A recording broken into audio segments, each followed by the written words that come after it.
one class that I teach every year is a 2-semester sequence that covers the Middle Ages. So the first half of it is called the Early Middle Ages. I usually teach that in the fall, and it's History 349.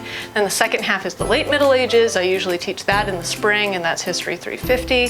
So what we cover in the first half is from about the year 400 to about the year 1000, and we talk about how the Roman Empire in the Mediterranean area breaks up into 3 different units, one of which by the time we get to 1000 is starting to look something like what we might call Europe, one of which is starting to look something like what we might call Byzantium, and one of which is starting to look like some kind of Islamic political unit.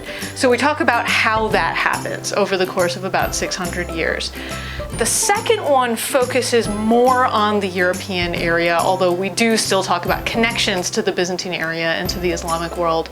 In that case, we talk a lot, obviously, about political and religious history, but we also talk about daily life. What is it like for ordinary people who live in the countryside and in cities?